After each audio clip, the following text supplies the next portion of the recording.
A Fisherman's Tale came out in 2019, but I've only just played it in late 2021. And that's because Vertigo Games have just released a new VR puzzle game called Mask Maker. And I picked up that and I thought, ooh, I need to do a Fisherman's Tale first. They aren't related, but I'm just here to say that games that are a couple of years old are still worthy of your time. Don't skip them. And I'm so glad that I didn't skip a Fisherman's Tale because it's great. You play as Bob, who lives in his lighthouse, and the story is that there's a storm going on outside and a fisherman is lost. And so you need to get to the top of the lighthouse, turn on a light to guide that lost fisherman home. However, in your world, there's not just one of you, there's 3 versions of you, and you act like Russian dolls. So, in your kind of lighthouse space, you mainly stay, at least initially, in your kitchen and like boiler area. And on your kitchen table, there is a scale model version of your lighthouse. And when you take off the lid, or the roof rather, inside is a mini you and a mini lighthouse environment with all of the things that you can interact with, move around with, knock over, manipulate, twist, turn, break. It's all in there, and you can do the same things again and watch your little mini you version kind of running around inside the model. If you look outside the window, though, there's a giant version of you as well. So you're like, I really am in the central spec of a Russian doll trilogy. And that's how the puzzles are all staged around. So what it might mean is that you need to look inside the small version, pick up things that are too heavy in your bigger versions because they're big and chunky, and manipulate and maneuver out the world around you. It could be that you need to dive inside a ginormous fish in a very obvious Jonah and the Whale kind of, and Geppetto from Pinocchio as well, kind of nod. Climb inside the fish's mouth, swim to the bigger world so that you can then kind of maneuver around some things in there which affects your world as well. As you kind of push between these 3 different worlds, you'll start wanting to throw things to each other, hand things to each other, combine things from different scales together.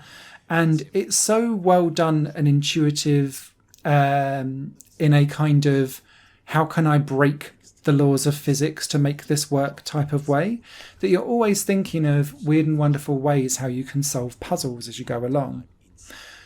To help with all of this, your movement in the game isn't kind of running around and you don't have freeform movement. You teleport around to the places that you can and kind of node 90-degree shift if you want to. Well, not 90 degrees, it's more like a 30-degree shift as you move around in directions.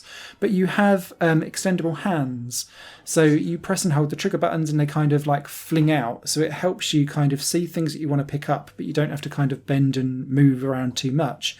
Just kind of hold your hand forward, extend your arm, and then it kind of goes ping. Then you can grab it and then kind of retract it back again.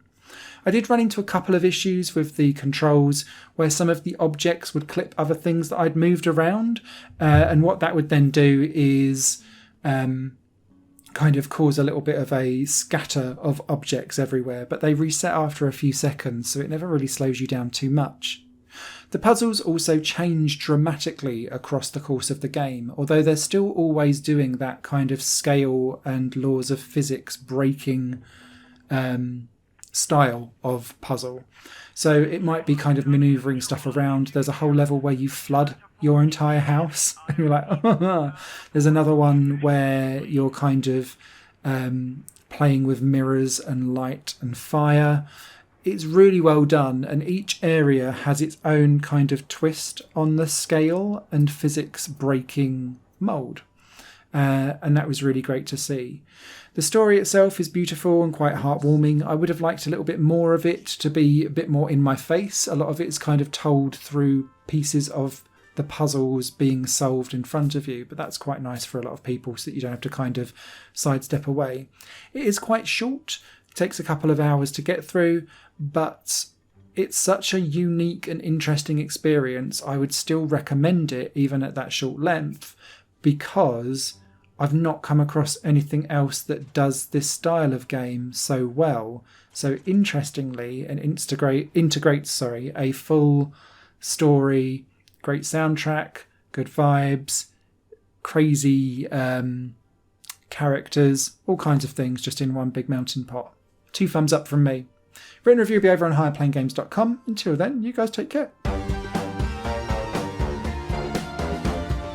Higher Plane Games is part of the Higher Plane Network, a completely independent media outlet supported by people like you.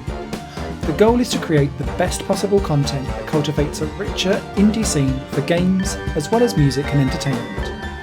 To find out more and to get involved, visit patreon.com/higherplane network. Your support makes all the difference, and in return you'll gain access to bonus content and downloads.